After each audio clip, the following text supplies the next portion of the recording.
झारखंड की राजधानी रांची में बैक टू बैक हो रही घटनाओं पर नेता प्रतिपक्ष बाबूलाल मरांडी ने ट्वीट किया है। हेमंत सोरेन को उन्होंने जानकारियां भी दी है, इसके साथ ही उन्होंने हमला भी बोला है। पहले हम आपको बताते हैं कि आखिर बाबूलाल मरांडी ने ट्वीट कर हेमंत सोरेन को क्या कहा है। उन्होंने कहा है कि हेमंत सोरेन जी, आपको यदि रमजान के इफ्तारी खाने और ईद की बधाइयां देने से फुर्सत मिल गई हो तो राजधानी रांची में 2 दिनों के भीतर हुई 2 हत्याओं की जिम्मेदारी भी ले। आपके द्वारा पोषित अपराधियों का वार इतना घातक है कि जनता असमय ही काल के गाल में समा जा रही है। सुहागनों का सिंदूर मिट जा रहा है, बच्चे अनाथ हो रहे हैं, पूरा परिवार उजड़ रहा है।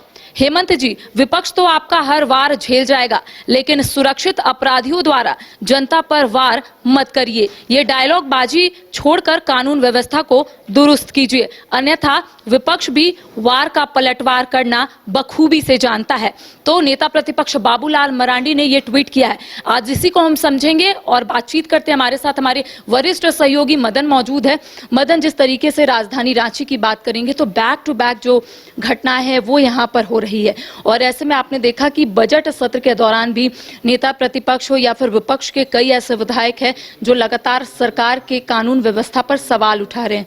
एक बार फिर से ट्वीट आया और उसमें उन्होंने मुख्यमंत्री हेमंत सोरेन को भी घेरा, सरकार की नीतियों पर भी घेरा, इसके साथ ही कानून व्यवस्था पर भी सवाल उठाए हैं। बिल्कुल, देखिए, ये पिछले 15 दिनों से अगर आप देखें तो सरकार को घेरने के लिए विपक्ष जो है हमलावर है। विधानसभा में बजट सत्र चल रहे थे, उस दौरान जिस तरह से 2 घटनाएं प्रमुख हुई थी। राजधानी रांची में भी कोयला व्यवसायी पर हमला हुआ और फिर उसके बाद हजारीबाग में सीसीएल के डीजीएम की गोली मारकर हत्या हुई थी। उसके बाद पुलिस और प्रशासन पर जो है सवाल खड़े हुए। राज्य में बिगड़ती कानून व्यवस्था को लेकर के सरकार को घेरने की कोशिश विपक्ष ने की थी।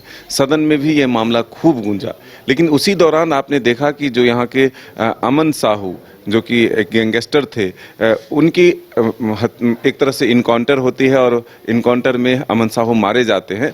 उसके बाद ये लगा कि यहाँ पर कानून व्यवस्था जो है दुरुस्त हो जाएगी। एक मैसेज देने की कोशिश हुई है पुलिस के द्वारा कि अपराधी कोई भी हो वो बख्शे नहीं जाएंगे। लेकिन जिस तरह से अब राजधानी रांची में घटना घटी है, पहले अगर देखें तो बीजेपी नेता की हत्या होती है कांके में, फिर उसके बाद पंडरा में जो है एक चप्पल दुकानदार की हत्या होती है, और फिर इसी तरह से जो छोटी मोटी भी घटनाएं भी हुई है, उसको लेकर के सरकार और प्रशासन पर जो है अब विपक्ष जो है वो हमलावर है और कह रहे हैं कि आप कानून व्यवस्था को दुरुस्त कीजिए, नहीं तो विपक्ष भी बैठा नहीं रहेगा। तो अब जिस तरह से परिस्थितियां बनी है तो झारखंड और खास करके राजधानी रांची को लेकर के ये जरूर है कि सरकार को घेरने के लिए विपक्ष पूरी तरह से तैयार है, और इसीलिए नेता प्रतिपक्ष बाबूलाल मरांडी ने मुख्यमंत्री हेमंत सोरेन को ट्वीट कर निशाना साधा है कि अब आप फुर्सत में अगर आ गए हो तो राज्य की कानून व्यवस्था को भी देख लीजिए, क्योंकि नृशंस हत्या जिस तरह से हो रही है, अपराधी बेलगाम हुए हैं, ऐसे में लोगों को जानमाल की सुरक्षा देना जरूरी है। लोग भयभीत महसूस कर रहे हैं, कारोबार करने वाले व्यक्ति भी डरे से हैं, सहमे हैं कि आखिर इस राज्य में कानून व्यवस्था अगर नहीं दुरुस्त हुई तो फिर उनका जीना मुहाल होगा। तो अब देखना होगा कि इस ट्वीट के बाद सत्ता पक्ष की तरफ से क्या कुछ प्रतिक्रिया आती है। फिलहाल बाबूलाल मरांडी ने ट्वीट कर जरूर सरकार को कानून व्यवस्था पर घेरा है। तो देखिए, कानून व्यवस्था पर विपक्ष जो है लगातार हमलावर है, नेता प्रतिपक्ष, और झारखंड के प्रथम मुख्यमंत्री बाबूलाल मरांडी ने ट्वीट किया है और कानून व्यवस्था पर उन्होंने सवाल उठाया। उनका कहना है कि अगर आपको फुर्सत मिल गई हो तो कानून व्यवस्था को थोड़ा ठीक किया जाए। इसके साथ ही उनका कहना है कि वार और पलटवार चलता रहेगा और विपक्ष चुप नहीं बैठेगा। आने वाले समय में विपक्ष जो है इसी तरीके से अपनी आवाज को बुलंद करेगा। अब देखने वाली बात होगी कि नेता प्रतिपक्ष बाबूलाल मरांडी ने जो ट्वीट किया है उससे सत्ता पक्ष के तमाम जो विधायक या फिर सत्ता पक्ष की ओर से क्या कुछ रिएक्शन आता है। तमाम अपडेट हम अपने दर्शकों तक पहुंचाएंगे। फिलहाल हमें दे इजाजत, नमस्कार। विश्व स्तरीय मेडिकल सुविधाओं से युक्त रांची का देवनिका हॉस्पिटल, जहां है neonatal ICU, burn intensive care unit, modular operation theatre, 24/7 emergency trauma service, multi disciplinary ICUs, emergency care, MRI, CT scan, advance cath lab, fully automated path lab, echo, ultrasound, ultra modular patient beds और pharmacy. Devnika hospital and research centre, किफायती दर पर विश्व स्तरीय इलाज, ancillary Chowk, Tupudana industrial area, Ranchi.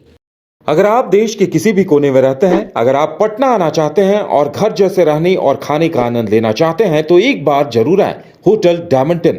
संपर्क करें 9572759746, 9031859981, 0612400158 address opposite विद्या संस्कार स्कूल, रंजन पथ, गोला रोड, बेली रोड, पटना 801503।